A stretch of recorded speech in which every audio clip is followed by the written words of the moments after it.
and that's Terrace McKay with her first basket of the game. Chanel Wilson, though, dropping Terrace McKay, broke her ankles at the top of the key.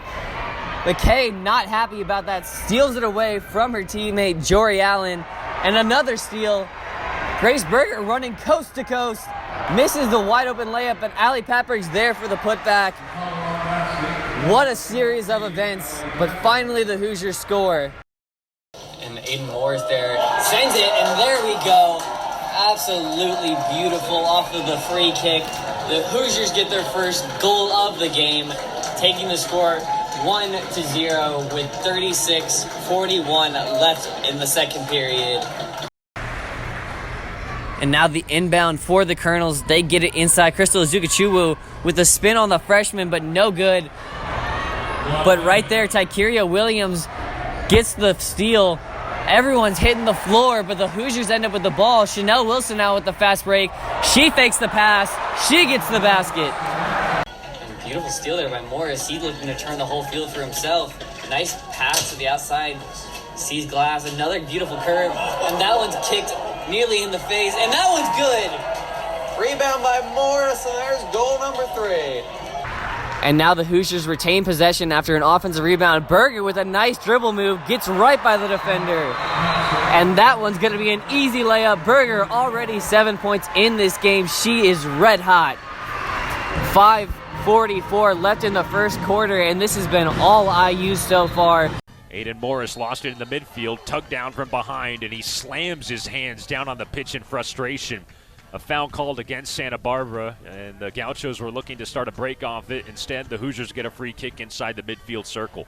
And that's already 4 fouls called on UC Santa Barbara, 2 of which go on Billingsley. That's something I want to keep my eye on, because if he gets in trouble, that's going to open up the left side of the field for some offense for the Hoosiers. I think there's definitely been a difference in identity for the offenses so far. IU doesn't spend a lot of time putting the ball with their defenders, but they're trying to make sure they have a nice thought-through attack. And it seems like whenever Rutgers has gotten the ball so far, they've gotten a bit more chaotic, tried to force things to happen and pass less, and that's resulted in a lot more opportunities for the Hoosiers to finish instead. Used to say that we don't make one beautiful play. Penix goes deep. He hits Wap Fillier, hits Donovan Hale, hits anybody, and then Michigan's playing catch-up. I mean, we came into this podcast talking about how we wanted this team to make a bowl game, and now we're talking about if they beat Michigan, finishing with a 9-win season. And a chance to pick up a 10th in a bowl game. That's absurd. I mean, I don't think I ever would have said that about IU when I was here as a student. Simon Waver has been a positive throughout this half today, Sean. He's definitely putting in that same kind of effort that we see from Becerra, that we see from Josh Penn.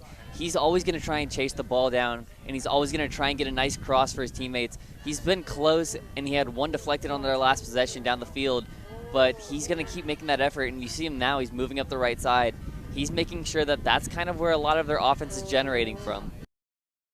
And the Hoosiers are pushing the pace. Jalen Penn on the side, drives in for another mid-range, and that's good. That pump fake has been key. Patberg, Penn have both utilized it so far. 2 easy mid-range shots and 2 easy baskets. The Hoosiers off to a 13-0 run at the beginning of this game. Tykeria Williams looking for any kind of response for the Colonels. She's commanding the ball.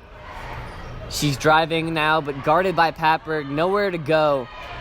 She gets it over to her big bruising guard in Aria Hamilton, and she cannot get that either off the rim. And now Patberg trying to play some one-on-one.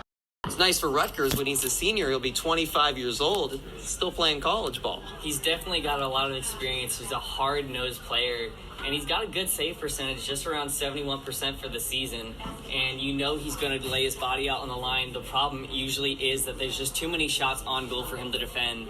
But so far, so good. He's not let anything by, and the Hoosiers are going to try a new tactic. They're loving to bring it up this left side of the field. I don't know. What if Alabama and LSU, who never travel north in the Mason-Dixon line, what if they had to go to South Bend in Are you saying November? that you think that Notre Dame has a chance to beat LSU or Alabama if they play in South Bend? Because I would just completely disagree with you. I there. mean, it would be cold as hell. They've never experienced that. The SEC never comes up north. Notre Dame would have 100,000 people there, and they're a good team. Like I don't understand the hate. I don't understand everybody's hate. I won't say I'm hating, but I do think the fact that they have to play in a neutral site definitely makes to the fact that they don't have as much talent as those other teams. As much talent as Alabama, LSU, or Ohio State. I will concede, no, they don't. Being a private Christian school with high academic standards in South Bend, Indiana, no, they're not as good as the greatest dynasty in college football history. Okay, I'll take it. I'll leave it there. I'll leave that one. No foul given. Rightfully so. Definitely a flop on that one. Oh, absolutely. Linvey, like you said, that win kind of created a great opportunity for him. The ball went a little bit farther. He got a little bit ahead of his defender. Just tried to draw the charge instead of actually taking the shot that time. Well, that's exactly what you mentioned earlier. Is that going to be the way that the Hoosiers get through? And it might be. Trying to get any kind of inbound play to work. They have to go up top to Adrienne Mann. She's trying to drive through all the defenders. She just meets Mackenzie Holmes at the rim for her another stuff in this game. And she gets her own fast break basket after the block. The stuff and score on the other side. Mackenzie Holmes putting on a show. 18 points now in the game. 3 blocks. Teams might be milking it out for penalties at this rate.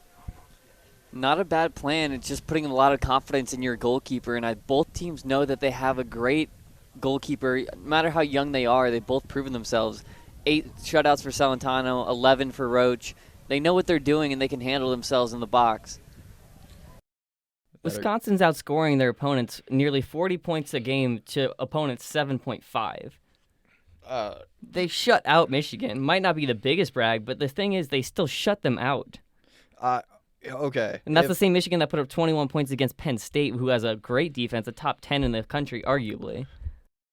They haven't had a lot of success in the NCAA in sports. They actually have only 2 national championships in the NCAA, and they're not in a well-known sport, Sean. I don't know if you could guess the sport that Rutgers has 2 NCAA championships in, as we have a little over 2 minutes left. Indiana up 3-0 here at Bill Armstrong Stadium. I'll guess gymnastics. That's a good guess, kind of in that realm. Is it more of like the swimming and diving area? In that area, as Morris passes it up to Palazzolo, plays it back outside the box, still has possession, and Indiana will just knock it back all the way to the halfway line under 2 minutes. Men's fencing. Very nice. 2 national titles, 1949 and 1996. And trying to force the issue, Therese McKay trying to pass around the Hoosier defenders actually hits Brianna Wise in her back, and that one's going to be a turnover. The Hoosiers now pushing the ball up. Grace Berger moves it around the arc. Jalen Penn waiting. She knocks down a 3. The Hoosier sniper returns to action. She gets her first 3 of the game.